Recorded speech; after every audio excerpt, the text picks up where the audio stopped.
Hello, I hope y'all are all doing very well. It is October 4th, and today I'm back. Of course, today I'm going to be talking about tropics, and then I'm just going to be looking at a bunch of other random stuff. Video should be pretty short, not like a ton to talk about. Uh, no, like nothing that's a big deal really ongoing. Uh, so yeah, I hope y'all are all doing well. It is Tuesday. Yep, it's Tuesday. And now this is the National Hurricane Center. We can see a tropical depression 12, way out in the Atlantic. Uh, right now we can see 12 does not look bad. Is that? Yeah, we can see that we have a good bit of convection with it. Generally, doesn't look too bad. I got a new little bit of convection right there as well. And over here we also have another disturbance closer to the lower 48. Still not expected to really impact us at all in the lower 48. But some areas will feel impacts from this, not in the U.S., but 80% chance of formation within the next 5 days. Take a look at that. Oh, also, Tropical Depression 12 is not expected to do a whole lot. Expected to become a tropical storm pretty much any time now, and then just move northwest as a tropical storm. So not a whole lot of impacts expected with that at all. With this disturbance, though, let's go on the tropical tidbits here. We get the North Atlantic. GFS forms this into a pretty significant system, actually. This is a lot different than yesterday. Is there a better Western Atlantic? Yeah, here we go. So we can see it right there. Mixed landfall in the Yucatan Peninsula, I think. Yeah, kind of in that area. Pretty strong though. A lot stronger than yesterday. We go back to yesterday's run. The run we looked at yesterday, 18Z, and it was only a 997. I mean, that is a very large difference, right there. I mean, all the impacts this would bring to like the U.S. would potentially be more like maybe some wind across the southeast, mainly just like pressure gradient winds, due to the pattern we're going to be talking about in just a little bit. Got some fun stuff going on for once. You'll see what I mean. Maybe not fun, but looking at the European though, this is D12Z. It doesn't do a whole lot. We can see it just kind of does form like a weak hurricane before making landfall. Not doing a whole lot. So yeah, I mean, there's still a lot of model inconsistency with this. The Canadian's more similar to the GFS, not with the landfall location. Landfall location's still very off, but strength-wise, a little more similar to the GFS. So we'll see what models do with this system by tomorrow. Right now, I mean, impacts. I mean, like landfall we'd be looking at like this weekend, maybe Sunday into Monday. So we'll have a lot of videos out before anything happens with that. Now back on pivotal weather here. Let's take a look at the pattern. So latest run in the GFS. So like Wednesday evening, we can see we have a low up in Canada. Up in I think that's Quebec. Yeah, it's Quebec. I don't know. I think that's quite positive it's in Quebec.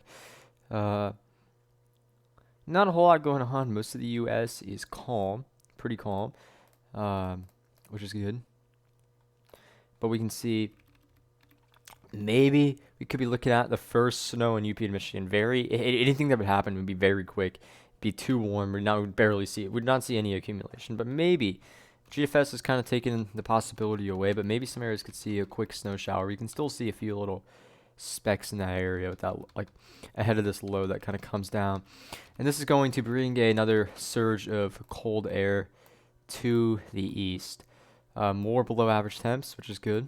Before that swings up, maybe some snow as well. I think yesterday the GFS was hinting at the northeast, maybe like some higher elevations could see something. Not a whole lot going on as we go into Monday, just a little unsettled in the plains. But then we see this big low kind of swing across the U.S., which this was showed yesterday. We can see that would bring a pretty big surge of cold air. And on the backside, just look at that. We see several different lows. Now this is far out. This is kind of in a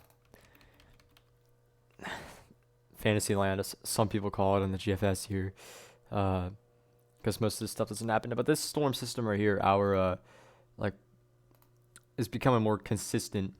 Other models at like the European, it does show it. It's in a different location, but yesterday there's a little bit more consistency than we had at this time yesterday. This time yesterday there was pretty much no consistency, so maybe we could be looking at some kind of a storm system. Let's see. I'm curious what the GFS had at this time yesterday. Low was way up to the north, but either way, this could bring some like wind and a lot of cold down with it. Taking a look at temperatures. Right now it's pretty cold in the east. I mean, tomorrow morning we're going to be looking at lows in the 40s, down even in the southeast, 40s across Kentucky, even in the northeast, 50s in some more coastal areas. And then still getting warm in the afternoon. We can see that cold air behind that front up in UP and Michigan. We can see 40s Thursday afternoon in the GFS. Into Saturday and Sunday, it gets cold again in the southeast. Not as cold because of especially in Georgia and South Carolina due to a warm nose. Just happens to be there. But in Alabama, though, it does get down into the 40s in multiple areas. But then we do see it warms up pretty dramatically next week. And I just want to take a look at this. Let's just see how cold it really gets in the east. So yeah, we can see areas get below freezing across Kentucky, Tennessee. Now this is pretty far out. This is next weekend. This is the weekend of the 15th. So that's very far out. But maybe, I mean, I wouldn't say anything's possible. Areas outside of Atlanta also like mid 30s, which is just cool. I mean, you don't see that all the time on the GFS. Also, highs are pretty low. I mean, rarely see highs in the southeast like in the 50s in October. You don't rarely, I mean, you see them pretty frequently, but not recently.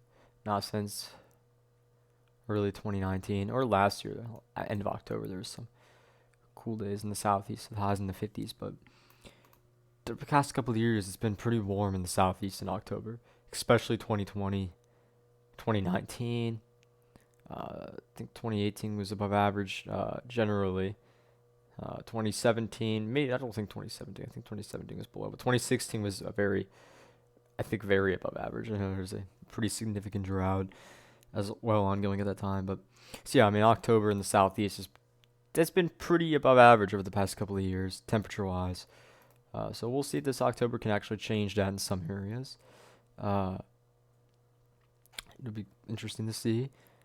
So yeah, I mean, generally it looks to be like we're going to be seeing a cool pattern for the east and like the Great Lakes.